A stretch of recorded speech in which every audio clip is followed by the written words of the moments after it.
جو بچہ پتھر اور مٹی زیادہ کھاتا ہے تو وہ بڑا ہو کر، جو بچہ پاؤں کے انگوٹھے زیادہ چوستا ہے تو وہ بڑا ہو کر، جو بچہ ہاتھوں کے انگوٹھے زیادہ چوستا ہے تو وہ بڑا ہو کر، جو بچہ گلا پھاڑ پھاڑ کر روتا ہے تو وہ بڑا ہو کر، جو بچہ گرتا زیادہ ہے تو وہ بڑا ہو کر۔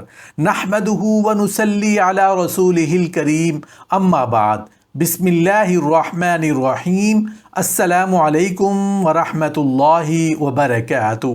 سنہری باتیں، دانائی کی باتیں، حکمت کی باتیں، گولڈن ورڈز ان اردو۔ دولت مند کر دینے والی عورت کے چہرے پر 3 نشانیاں ضرور ہوں گی: کان چھوٹے ہوں گے، آنکھیں موٹی ہوں گی اور ماتھا بڑا ہوگا۔ لمبے بالوں والی عورت 4 چیزوں کی بڑی شوقین ہوتی ہے: عیش و عشرت، تعریف، محبت اور دنیا کی سیر۔ حضرت علی علیہ السلام فرماتے ہیں کہ عورت کا جہاد شوہر کے ساتھ اچھی زندگی بسر کرنا ہے۔ جو عورت تمہارے سامنے 3 باتیں کرے یا ان باتوں میں زیادہ دلچسپی لے تو سمجھ جائیں کہ وہ تم سے شادی کرنا چاہتی ہے۔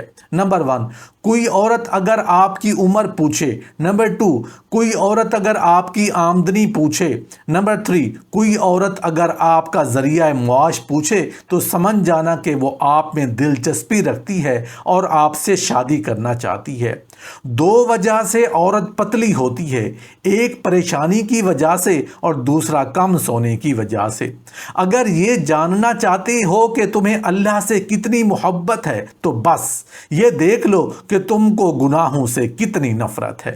3 چیزیں بیوی کو اپنے شوہر سے دور کر دیتی ہیں: بلا وجہ غصہ کرنا، بے رخی کرنا، شوہر کے سامنے اس کے گھر والوں کی برائی کرنا، شوہر کو بتائے بغیر کوئی کام کرنا۔ صابر وہ ہے جو غریبی میں صبر کرے، لالچ صبر کا سب سے بڑا دشمن ہے۔ گھر میں سرخ چیونٹیوں کا نکلنا مصیبت آنے کی نشانی ہے۔ گھر میں مرغیوں کا انڈوں پر بیٹھنا رزق میں کشادگی کی علامت ہے۔ بدن میں سوئیاں چبھنا جادو کی علامت ہے۔ گھر میں حشرات کا زیادہ ہو جانا گھر میں آفتیں آنے کی علامت ہے۔ کانوں کو موڑنے سے دماغ تیز ہوتا ہے۔ گھر میں لڑائی جھگڑے ہوں تو گھر میں مور کے پروں کو لٹکا دیں، جھگڑے تھم جائیں گے۔ جس گھر میں پودوں کو پانی نہیں ملتا اس گھر میں رزق کم ہو جاتا ہے۔ گھر میں دودھ کا پھٹ جانا رزق کے بڑھنے کی علامت ہے۔ گھر میں ایک ساتھ کوے آ جائیں تو گھر میں غم آنے کی نشانی ہے۔ زیادہ خوبصورت لوگ بے وفا ہوتے ہیں۔ اکثر فضول بولنے والے بچے بڑے ہو کر انجینئر بن جاتے ہیں۔ اندھا ہے وہ جو دولت سے دوسروں کا دل خریدتا ہے۔ انسانی غم کچھ اتنے زیادہ ہیں کہ انسان کو ہنسی ایجاد کرنا پڑتی ہے۔ جس بچے کے پیدا ہوتے ہی سر پر گھنے بال ہوتے ہیں اس کے دانت جلدی باہر آ جاتے ہیں۔ جو بچہ گرتا زیادہ ہے ایسا بچہ بڑا ہو کر چالاک، ہوشیار اور سمجھدار بنتا ہے۔ جو بچہ بچپن میں گلا پھاڑ پھاڑ کر روتا ہے ایسا بچہ بڑا ہو کر ہنستا بہت زیادہ ہے۔ جو بچہ اپنے دائیں آنکھ بند کر کے رو رہا ہو تو سمجھ جاؤ اس کو قبض کی شدید شکایت ہے۔ جو بچہ اپنے پاؤں کے انگوٹھے کو چوس رہا ہو تو سمجھ جاؤ اس کا موڈ بہت اچھا ہے۔ جو بچہ اپنے ہاتھوں کے انگوٹھے کو چوسے تو ایسا بچہ بڑا ہو کے ذہین بنتا ہے۔ جو بچہ مٹی اور پتھر زیادہ کھاتا ہے ایسا بچہ بڑا ہو کر خاموش اور شرمیلا بنتا ہے۔ جو بچہ اپنے دائیں ہاتھ کو مٹھی بند کرے تو سمجھ جاؤ کہ شدید قسم کی بھوک لگی ہوئی ہے۔ بچہ ہاتھ پاؤں مارنا شروع کرے تو سمجھ جاؤ اس کے پیٹ میں شدید درد ہو رہا ہے۔ بچہ ہاتھوں کو گھمانا شروع کرے تو سمجھ جاؤ وہ انجان لوگوں میں گھبرا رہا ہے۔ بچہ اپنے پاؤں کی انگلیوں کو زیادہ ہلا رہا ہو تو سمجھ جاؤ وہ ماں کو تلاش کر رہا ہے۔ بچہ اپنے دائیں کان کو پکڑ کر رو رہا ہو تو سمجھ جاؤ بچے کو پانی کی شدید پیاس لگ رہی ہے۔ بچہ روتے وقت منہ سے لعاب نکالے تو سمجھ جاؤ ایسا بچہ بڑا ہو کر صحت مند اور طاقتور ہوگا۔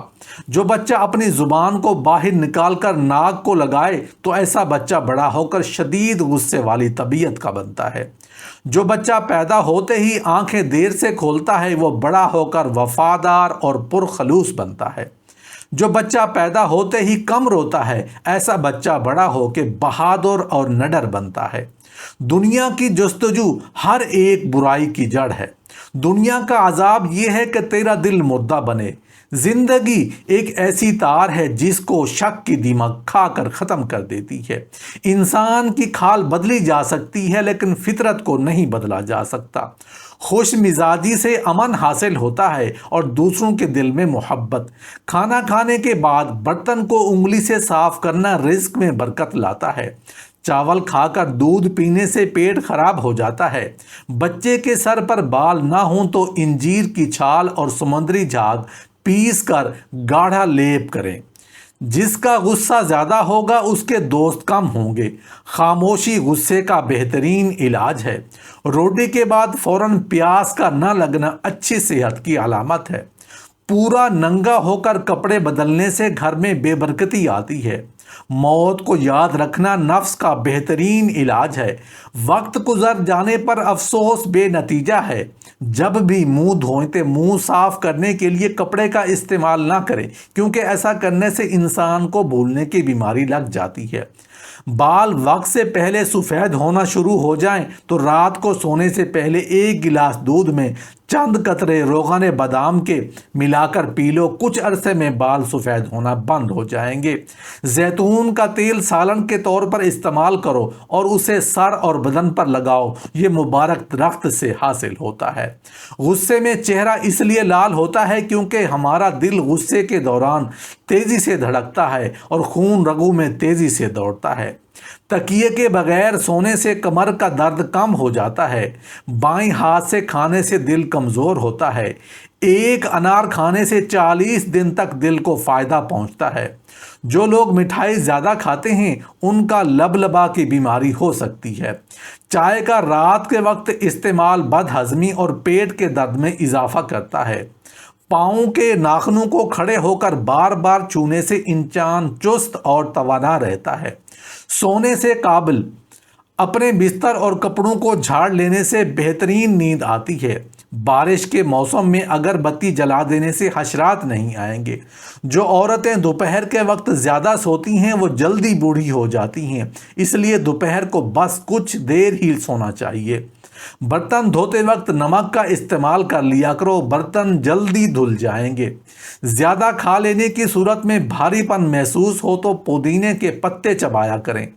جس گھر میں باتھ روم کا دروازہ کھلا رہتا ہے وہاں زیادہ بیماریاں آتی ہیں۔